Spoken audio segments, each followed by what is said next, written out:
Que Dios los bendiga, queridos hermanos. Estamos con Tesoro de la Verdad de la Escuela Dominical, lección número 10, donde se titula Jesús, la ley y los profetas. Cualquier cosa que Jesús haya dicho, lo ha declarado por la unción de Dios el Padre. Es seguro tomar lo que Jesús dice concerniente a la ley y los apóstoles, según aparece escrito. Debemos aceptar lo que dice la Biblia por fe, al dividir la palabra de verdad correctamente. La confusión del denominacionalismo permanece firme con una prueba de que la palabra no siempre ha sido trazada correctamente. La ley y la gracia no son enemigas, están en armonía. La ley de Dios tiene un fundamento en la gracia y la gracia de Dios está basada sobre la ley. La ley es una provisión amorosa de Dios y el hombre ha sido librado genuinamente es aquel que ama a Dios y a su ley o palabra. El hijo pródigo pensó que sería libre al escapar de la autoridad del padre. Al final llegó a comprender lo opuesto de lo que asumió que era su libertad. La ley que tiene su base en la gracia es demostrar en Cristo cuando cumplió la demanda de ésta a favor del hombre, supliendo así el fundamento sobre el cual Dios nos acepta por fe en la obra redentora de su Hijo amado. La gracia basada en la ley es vista en el incidente repetido de la misericordia y tolerancia divina para con su pueblo a medida que lo disciplinaba.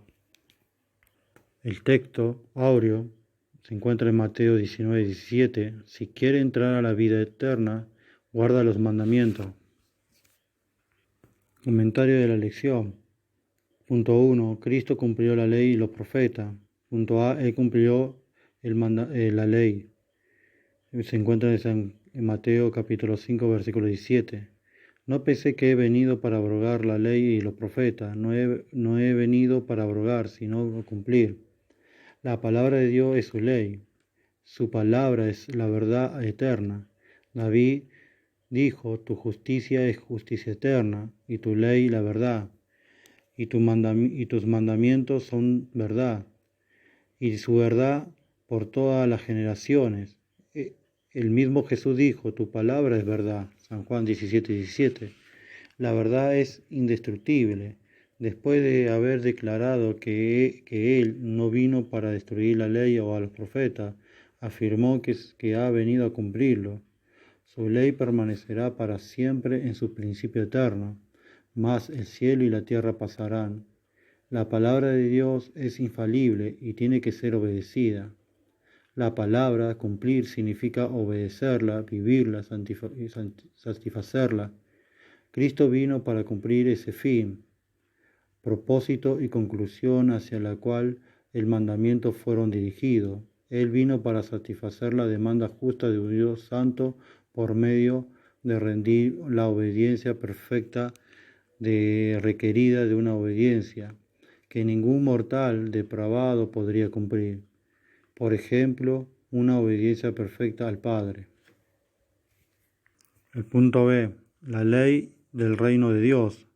La ley y los profetas hasta Juan. Desde entonces el reino de Dios es anunciado y quien quiera se esfuerza a entrar en él.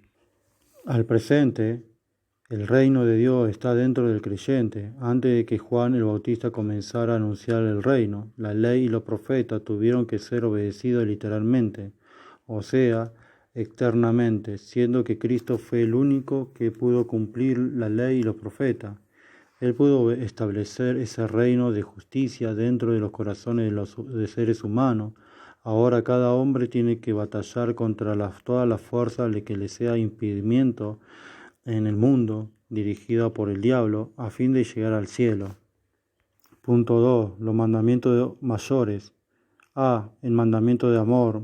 Mateo 22:35. Y preguntó uno de ellos, intérprete de la ley, tentándole diciendo, Maestro, ¿cuál es el mandamiento más grande de la ley? Y Jesús le dijo, amarás al Señor tu Dios con todo tu corazón y con toda tu alma y de toda tu mente.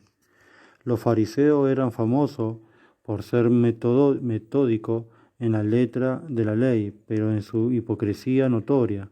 Ellos disimulaban evadir, practicarla con ética. Los mandamientos en su totalidad eran 613, incluyendo los preceptos y estatutos y juicios, y eran para debate entre los fariseos.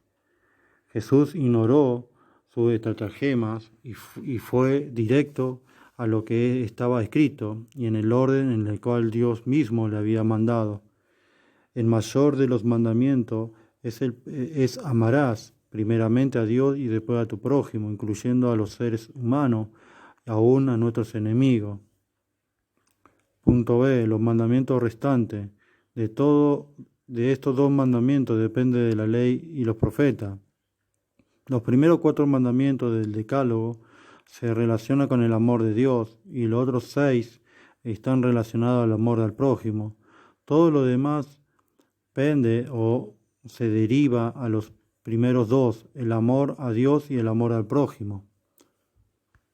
Punto 3. El cumplimiento de la ley y el Evangelio. Punto A. La ley y los profetas y los salmos. Y él les dijo, estas son las palabras que os hablé, estando aún con vosotros, que era necesario que se cumpliese todas las cosas que están escritas de mí en la ley y de Moisés y de los profetas y de los salmos. Al dirigirse a los apóstoles el día de su ascensión, Jesús citó los 3 recursos bíblicos de referencia positiva de sí mismo: el libro de la ley, escrito por Moisés en Génesis, Éxodo, Levítico, Número y Deuteronomio. Esto contiene cientos de referencias al Mesías prometido, incluyendo tipos y sombras en los sacrificios, en la redención de Egipto y en la sangre de los sacrificios. La referencia al Mesías son abundantes en las profecías. Los salmos de David contienen múltiples referencias a él, especialmente en las formas de alabanza y adoración. Jesús había hablado de estas cosas antes, y él les había dicho de todo lo que está escrito de él tenía que cumplirse, pero ahora él abrió su entendimiento para que entendieran esa escritura. Él cumplió cada una de ellas. El sufrimiento del Salvador. Y díjole, así está escrito, y así fue necesario que el Cristo padeciese y resucitase de los muertos al tercer día, y que se predicase en su nombre el arrepentimiento y la remisión de pecado de todas las naciones, comenzando de Jerusalén. Hablando de sí mismo en profecía, Jesús hizo referencia acerca de su sufrimiento, aún de su muerte por crucifixión. Aunque estaba escrito, los judíos nunca parecieron comprender de que el Mesías tuviera que ser un Salvador sufrido. Parecería que estar obsesionado con la idea de un Mesías que lo libertara de la opresión romana. Por consiguiente, ellos no pudieron entender parte del sacrificio de su misión terrenal. Y fue ahí que yacía el propósito principal de su venida al mundo: llevar los hombres y mujeres a ver la realidad de su condición depravada y pecaminosa.